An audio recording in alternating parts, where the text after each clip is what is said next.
Bismillahirrahmanirrahim. Assalamualaikum warahmatullahi wabarakatuh. Alhamdulillah wa syukurillah ma ba'du.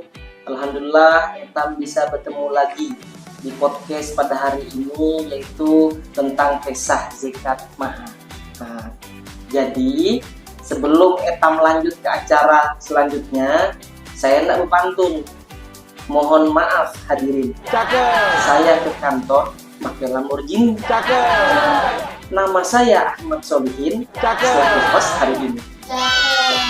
Alhamdulillah telah hadir di tengah-tengah etam salah satu unsur pimpinan. Beliau menjabat sebagai Wakil Ketua Bidang 2 Pendistribusian dan Pendayagunaan.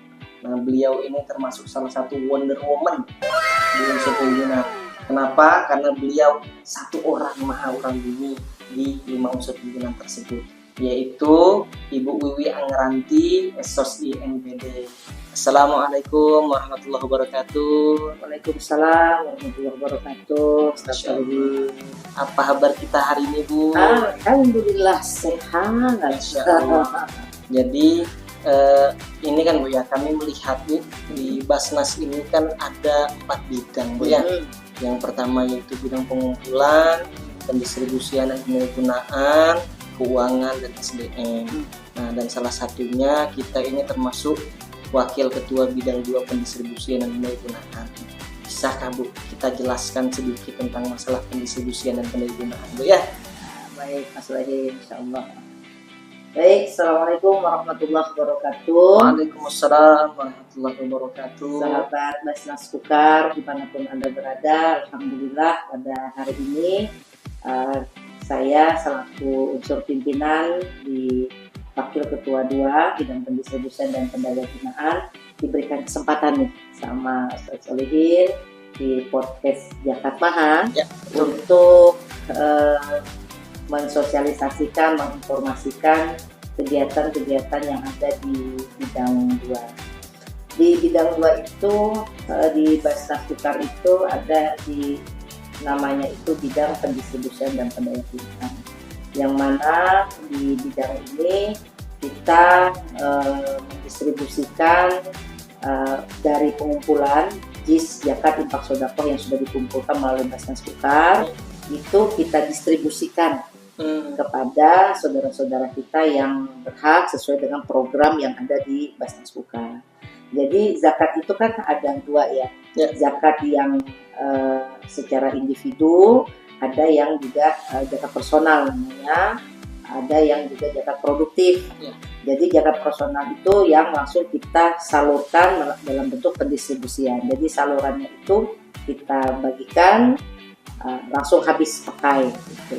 Nah, ada yang kita zakat produktif, dalam artian para mustahik itu kita kelola, kita manajemen, kita atur dalam sebuah komunitas dan kita salurkan zakatnya di sana. Nah, dari zakat itu nanti berputar penggunaannya, yang itu nanti dikumpulkan untuk kemaslahatan kehidupan mereka. Jadi zakat itu terus berputar di community pada komunitas itu gitu, untuk suatu program tertentu. Nah, makanya kalau di bidang 1 itu kan pengumpulan, pengumpulan.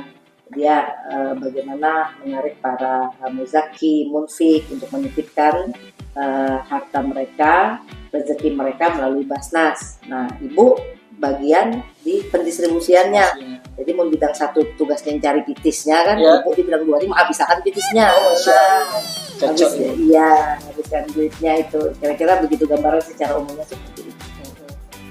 Terus selanjutnya nih, Bu ya, dengan adanya kita di bidang pendistribusian dan pendayagunaan, adakah program unggulan di pendistribusian pendayagunaan?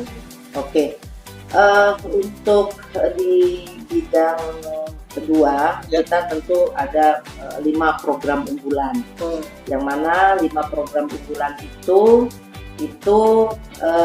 sebenarnya sudah inline dengan program visi misi pemerintah daerah, dan itu berlaku secara nasional. Jadi umpamanya Samarinda itu ada namanya Samarinda Peduli, karena kita Kukar itu ada Kukar Peduli. Kukar sehat, kukar cerdas, kukar makmur, dan kukar takwa. Jadi kalau main Jakarta peduli, Jakarta sehat, gitu. Dan itu berlaku seluruh Indonesia. Program unggulannya sama. Kita pas penasaran kalau program yang sudah kami lakukan tuh bisa dia simak di video berikut ini.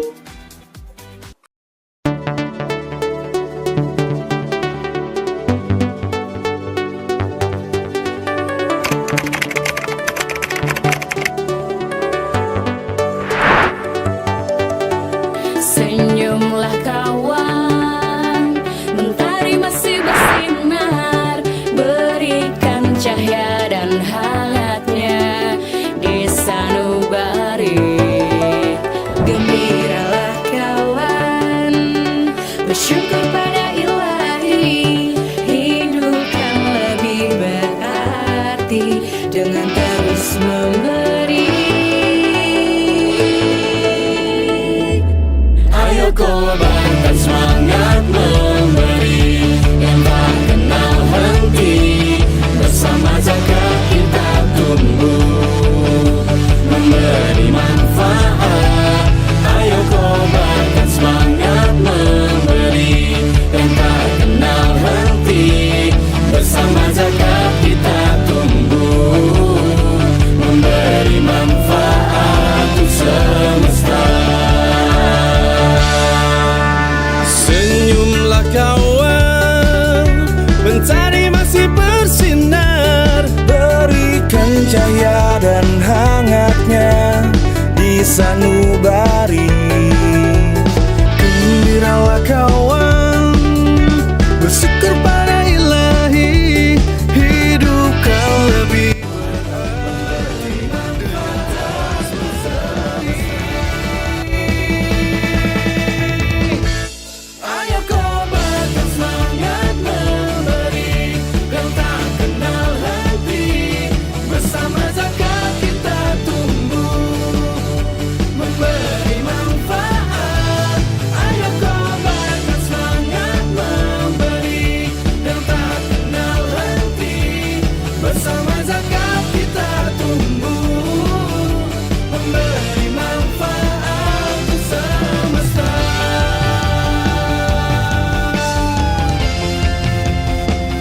Alhamdulillah, terima kasih. Saya Rida Mansa, Bupati Kutai Kartanegara, menyampaikan terima kasih kepada Basnas Kutai Kartanegara terkait kerjasama dengan TNI Kartanegara. Terima kasih, matur nuwun ya. Aku sudah kasih bantuan. Terima kasih Basnas.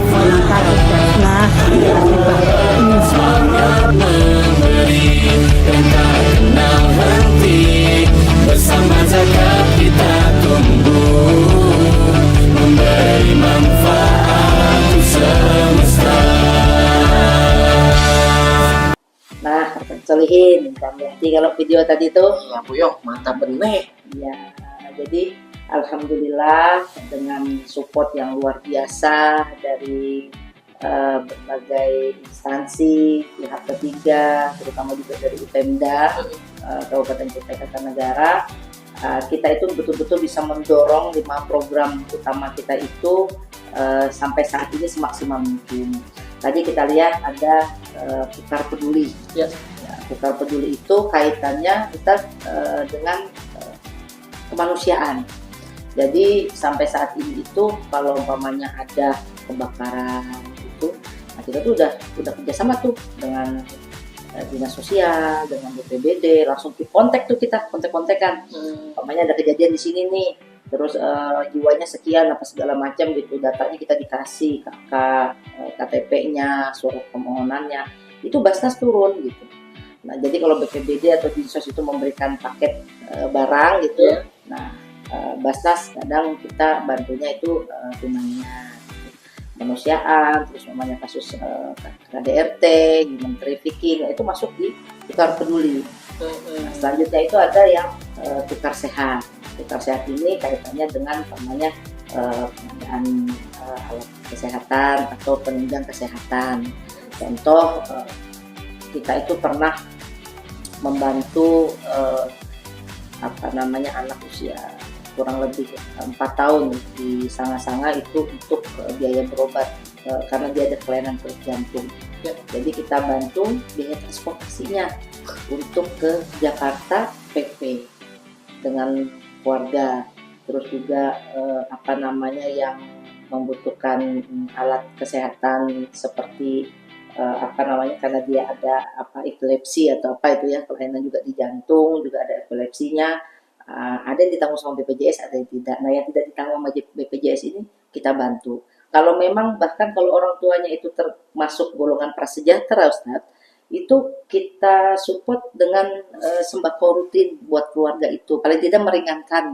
Masya Allah. Ya, bahkan sampai kursi roda, ada yang hitanan massal, itu juga kita melakukan hal-hal yang seperti itu gitu di Basnas. Selanjutnya Kukar Peduli, Kukar Sehat, Kukar Cerdas. Nah, Kukar Cerdas ini kaitannya dengan pendidikan. Jadi anak-anak generasi muda yang ada di Kukar, ada yang kemarin itu betul-betul dia nggak mampu banget sampai malu untuk turun sekolah, Ustaz. Pernah tuh kejadian kayak gitu. Jadi dia malu untuk terus sekolah karena SPP-nya nggak bayar sampai 6 bulan. Dan kita ada yang mengajukan ke kita, terus kita survei, kita lihat memang betul-betul nggak mampu, jadi kita bantu bayarkan ke pihak sekolah. Ada yang belum punya baju seragam sampai sepatu karena yatim, ibunya juga sebatang kara. Bahkan yang kemarin baru saja kita launching itu program Sasar. Satu keluarga, satu sarjana. Ya, sasarannya masyarakat kita, warga Kukar yang prasejahtera, bahkan ke arah fakir malah, bukan hanya miskin. Terus juga belum pernah ada yang sarjana di keluarga mereka. Itu kita bantu perkuliahan, biaya kuliahnya itu sampai S1. 4 tahun, dan kita kasih alat penunjang buat kuliahnya, laptop gitu. Jadi itu yang kita lakukan di Kukar Cerdas. Ada juga Kukar Makmur. Ya, Kukar Makmur itu kaitannya dengan kesejahteraan. Jadi kesejahteraan masyarakat itu inilah di pendayagunaan di sini nih. Ya, jadi kemakmuran, ada yang namanya program JCD, Zakat Community Development. Kita ada tuh budidaya beras mensua, mentik susuwani yang ada di Kota Bandung Barat dan di Sidomukti, Morakaman. Nah, ini salah satu contohnya, ini beras premium. Beras premium. Ada juga Zmart, itu minimarketnya Basnas yang saat ini ada di depan Masjid Sajid. Ada juga Zakat Entrepreneurship. Jadi komunitas ekonomi kayak UMKM itu kita bantu modal, gerobak dan sebagainya. Terakhir ada Kukar Takwa, kaitannya dengan penguatan ibadah. Jadi para ustadz-ustadz yang untuk menyebarkan syiar dakwah ke masyarakat, para dai-daiyah kita, guru-guru ngaji. Nah, ini kita support untuk meringankan gitu. Meringankan tugas mereka dalam menciarkan dakwah, karena membantu Basnas juga nih kan sosialisasi di masyarakat, karena terkadang keberadaan Basnas ini ada aja yang mentil tuh orang tujuan ujuduhu kadang mihi orang juga adanya tuh tidak. Jadi ya karena mungkin kurang familiar kan bahari itu. Nah, jadi dengan adanya ini harapan kita masyarakat betul-betul terutama para duafa, saudara-saudara kita yang kurang mampu, yang prasejahtera, itu tidak merasa sendiri. Bahwasanya ada Basnas, ada saudara-saudara mereka, para muzaki, para munfik itu yang memperhatikan mereka. Gitu. Nah, ini harapan kita dengan hadirnya Basnas melalui 5 program ini. Begitu, Ustaz. Masya Allah, Bu. Dengan adanya yang kita jelaskan ke kami tadi dalam 5 program itu sangat luar biasa sekali programnya Basnas. Ya, mungkin siapa tahu, Bu, dengan adanya podcast hari ini itu dari pihak muzaki atau mustahik itu bisa mengajukan atau sudah mengajukan diri seorang. Nah, apa-apa mahan Bu Yo persyaratannya Bu Yo supaya bisa dapat dibantu? Baik Ustaz Solihin, ini pertanyaan yang perlu juga saya sampaikan kepada pendengar di podcast ini. Bahwasanya di Basnas itu karena kita mengelola dana zakat, infak maupun sedekah, itu tentu ada persyaratannya bagi siapa mereka yang berhak menerima, apalagi zakat. Karena kan sudah jelas itu bahwasanya zakat itu dibagikan untuk 8 golongan yang disebut dengan asnaf. Jadi yang pertama yang berhak menerima zakat itu fakir, miskin, hamil, mu'alaf yang baru masuk Islam, terus juga hamba sahaya, ada orang yang berhutang, gharim, ada fisabilillah, dan ada ibnu sabil, yang mana mereka itu sebutannya adalah mustahik. Jadi orang yang berhak menerima zakat, orang yang berzakat sebutannya tuh muzaki. Nah itu tuh, jadi ada syarat-syarat itu. Nah sehingga di bidang 2 itu kalau mau menyalurkan, kita lihat dulu nih yang diajukan ini masuk mustahik atau tidak, masuk 8 golongan itu atau tidak. Nah, prioritas kita adalah yang asnafnya fakir atau miskin, itu prioritas banget tuh. Karena kan kita untuk mengentaskan kemiskinan nih, gitu kan. Nah, jadi kita lihat dulu. Kalau mamanya sudah masuk asnafnya, apa yang mau dibantu nih? Kita lihat lagi program apa dia, gitu. Apakah dia di Kukar Peduli, apakah dia Kukar Sehat, apakah dia Kukar Cerdas, Kukar Makmur, atau Kukar Takwa. Kalau sudah kita lihat bahwasanya ini asnafnya umpamanya miskin, terus juga dia masuk dalam Kukar Sehat umpamanya gitu kan. Nah, itu bisa kita salurkan bantuannya apa yang dibutuhkan untuk orang ini gitu. Nah, tapi ada syaratnya juga. Selain etam 2 di Basnas tuh kita melihat kebutuhan orang ini apa dan bagaimana, syarat administrasinya juga jangan diingat. Jadi ada surat permohonannya ke Basnas, siapakah yang mengajukan kan, ataukah tetangganya, ataukah keluarganya, atau pemerintah desanya, atau lembaganya itu mengajukan. Ada formnya kita punya, dan nanti dilengkapi syaratnya KK, KTP, domisilinya harus orang Kukar, terus beragama Islam. Terus kalau mamanya dia pendidikan, surat keterangan aktif sekolah, terus juga nilai kalau dia prestasi ya. Terus juga kebutuhannya itu dirincikan di sana, apa saja kebutuhannya. Kalau dia mamanya dan kesehatan, apa butuhnya kesehatan, pendidikan juga apa, dan seterusnya. Jadi setelah kita menerima itu, nanti ada proses yang kita lakukan di bidang 2 gitu. Sehingga ketika itu sudah selesai, sidang ajukan tuh dan disurvei, nanti hasilnya tuh dibawa ke rapat pleno pimpinan. Nanti di sanalah diputuskan apakah bisa dibantu ataukah seperti apa rekomendasinya, terus ada kata dibantu bentuknya seperti apa, nominalnya berapa, dan dalam bentuk apa itu nanti diputuskan di rapat pimpinan. Jadi di orang di Basnas nih kami 5 unsuran tuh bisa umpamanya mentang-mentang saya bidang 2 umpamanya aku bagian pendistribusian, pokoknya aku bantu sekian, aku bantu mulahkan mama seorang bisa. Kami ini kolektif kolegial, jadi siapa saja berhak mengajukan, siapa saja boleh diajukan. Yang penting itu tadi yang Islam, domisilinya Kukar, kebutuhannya apa, nanti selanjutnya Basnas yang akan menjalankan itu sesuai dengan SOP dan regulasi yang ada di Basnas. Kira-kira gitu. Jadi hitam tuh dikawal juga namanya itu ya, langsung bantu-bantu sembarangan mah. Misalnya. Jadi harus yang pas juga. Misalnya kurangnya harus yang namanya jujur asli mustahik yang kita sebut 8 asnaf tadi. Nah, jadi kalau misalnya dibantu dengan orang-orang yang misalnya termasuk orang kaya, ini bisa atau dimasukkan enggak tuh? Bisa, karena memang sekali lagi di dalam regulasi Basnas itu kita ada namanya unsur keperataan.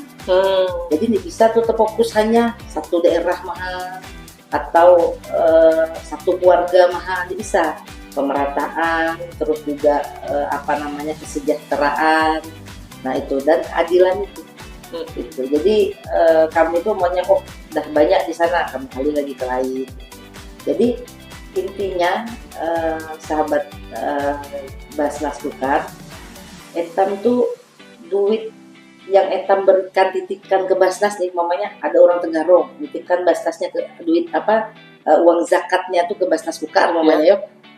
Sida tuh kan logikanya kan Sida berzakat kan di Tenggarong, tapi pikir Sida tuh bisa tamasya ke Sanga-Sanga situ bantu orang, kami salurkan ke Semboja situ, kami salurkan ke Kenohan, ke Hulu-Hulu.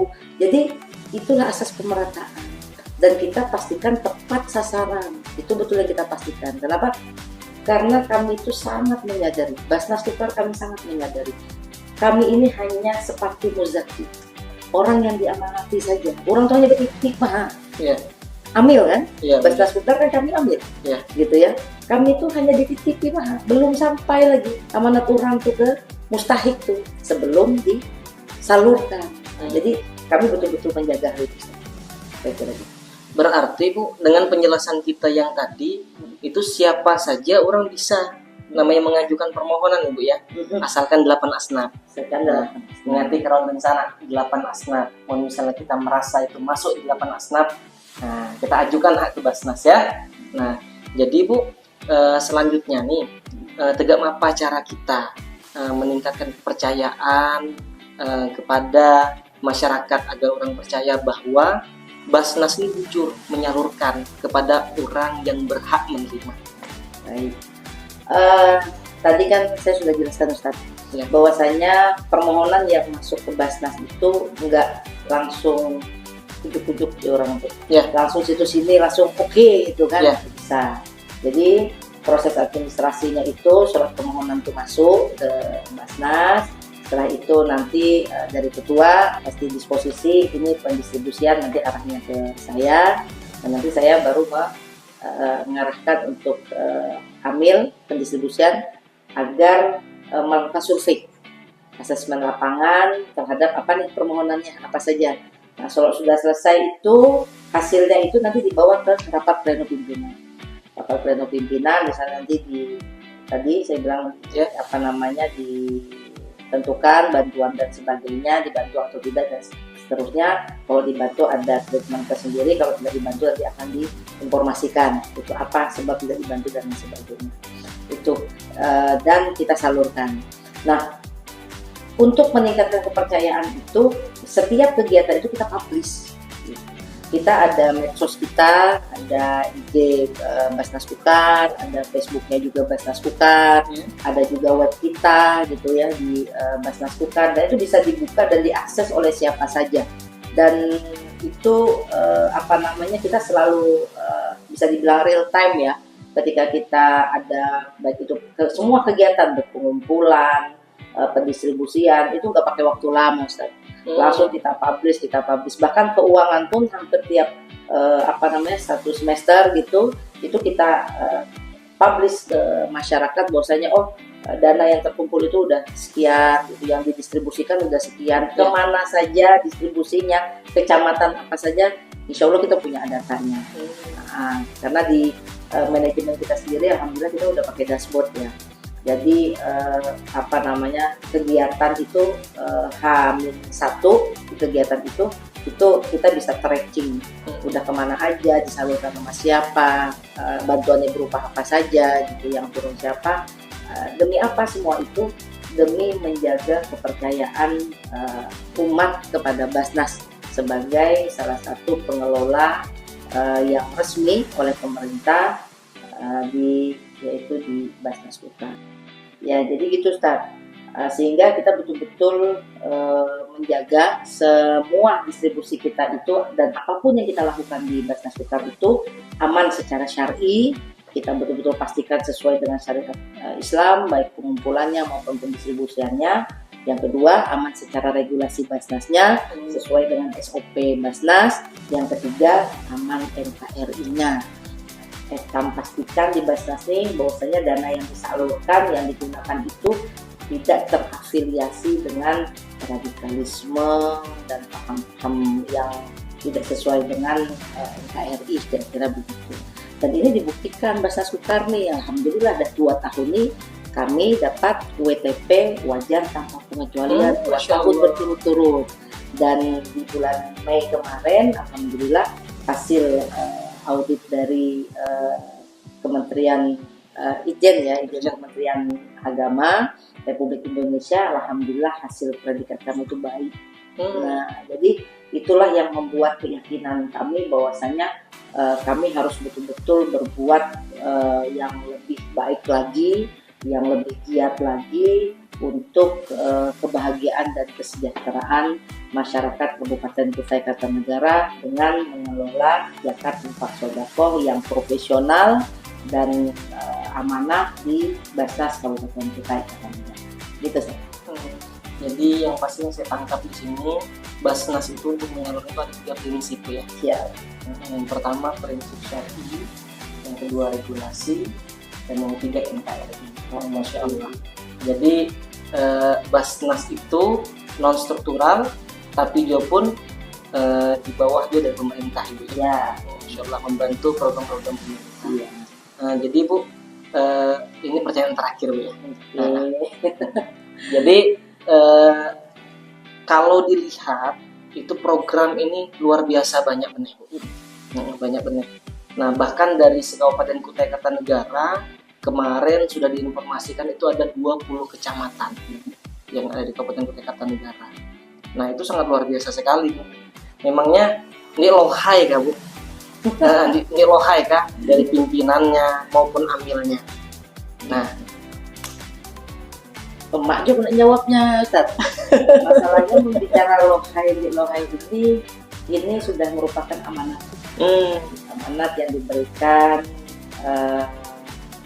Bupati Kutai Kartanegara, ada unsur pimpinan untuk betul-betul bisa mengelola JIS yang ada di Tukar melalui Basnas ini secara optimal, gitu. Sehingga bisa dibilang kami ini segalanya ini jadi pemain libero sebenarnya. Ada juga kadang waktunya saya bantu ke pengumpulan, ada kadang waktunya juga kadang saya main ke keuangan gitu di SDM gitu, apa yang bisa kita bantu teman-teman unsur pimpinan yang lain juga kayak gitu. Ada yang kadang namanya orang ini seorang kadang harus pergi ke hulu apa segala macam tuh, ada aja nanti unsur pimpinan yang namanya amil pun begitu. Jadi dan seingat kami itu, seingat saya tuh amil sendiri itu dalam 2 tahun ini ada beberapa kali rolling gitu ya, namanya untuk mensupport di sini gitu. Jadi insya Allah dengan amanah yang diberikan kepada kami di Basnas Sukar, kami upayakan semaksimal mungkin apa yang bisa kami berikan untuk membesarkan Basnas Sukar dan juga mensupport program pemerintah secara maksimal.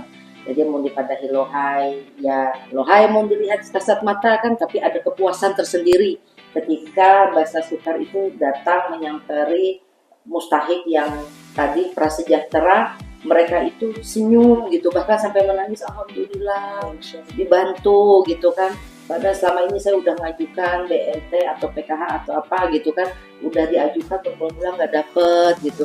Ada yang istilahnya anak saya udah hampir berapa bulan karena anaknya bapaknya stroke dan lain sebagainya, sekolah cuma jalan kaki hampir 1-2 kilometer. Alhamdulillah Basnas datang ngasih sepeda untuk anaknya bisa sekolah. Itu tuh nggak bisa dibayar dengan apapun, kepuasan batin. Jadi kita bekerja di Basnas ini bekerja memang, tapi hakikatnya tuh kita kerja sambil ibadah sebenarnya. Gitu. Jadi insya Allah mohon doanya juga Ustaz Solihin dan sahabat Basnas Sukar, sahabat Ketat Maha, dimanapun Anda berada, kami unsur pimpinan dan amil semua yang ada di Basnas Sukar ini selalu diberikan kesehatan.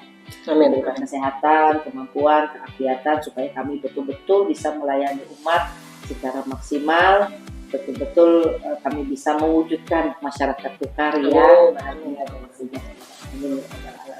Demikian Ustaz. Ya. Alhamdulillahirabbil alamin. Terus terang merinding saya dengan apa yang kita jelaskan tadi, Masya Allah. Ya, terima kasih banyak Ibu atas pencerahannya. atas informasi dari bidang pendistribusian dan penggunaan yang ada di Basnas Kabupaten Kutai Kartanegara. Ya mudah-mudahan kita sehat selalu, panjang umur, pokoknya disehatkan terus supaya apa?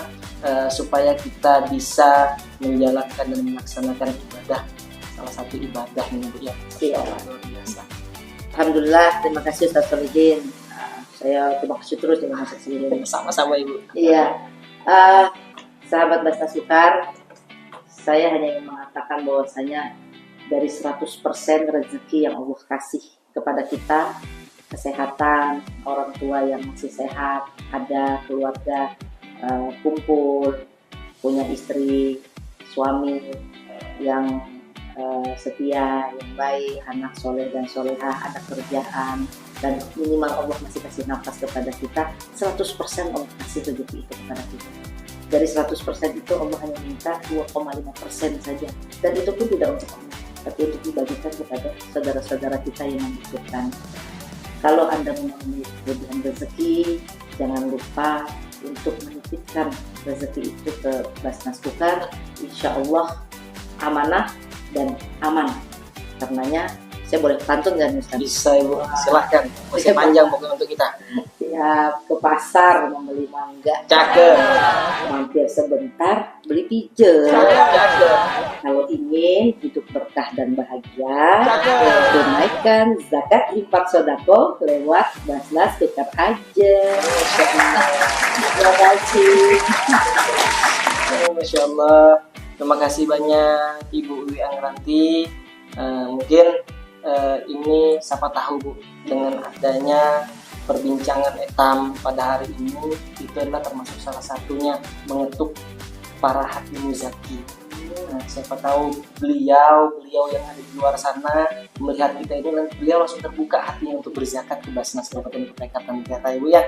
Dan mudah-mudahan juga Bu, kepada para muzaki yang dah menitipkan dana zakat, infak dan sedekahnya ke Basnas Kabupaten Kutai Kartanegara, berarti Sida ini termasuk salah satu orang yang percaya dengan Basnas. Kenapa? Karena penyalurannya insya Allah sesuai dengan syariat. Apalagi yang disebut dengan 3 prinsip tadi. Yang pertama adalah aman secara syar'i, aman secara regulasi, dan aman secara NKRI. Nah, jadi untuk para masyarakat rawan bencana atau sahabat Basnas yang ada di Kabupaten Kutai Kartanegara, misalnya kita kelebihan rezeki yang dah sampai haul dan nisabnya, jangan mandi, ingat yuk, kita keluarkan zakat kita melalui Basnas Kabupaten Kutai Kartanegara, dan bisa hubungi di hotline Basnas nomornya 0811 5488 555. Saya ulangi lagi yuk, 0811 5488 555. Dan juga bisa kita kirim atau transfer ke rekening yang ada di bawah ini. Bawah ini ya? Ya, bawah sini. Nah, insya Allah aman dan amanah. Karena Basnas Sukar, orga zakatnya orang tukar. Dan saya akhiri dengan pantun, kembang gumus kembang selaseh. Pupus terima kasih. Assalamualaikum warahmatullahi wabarakatuh.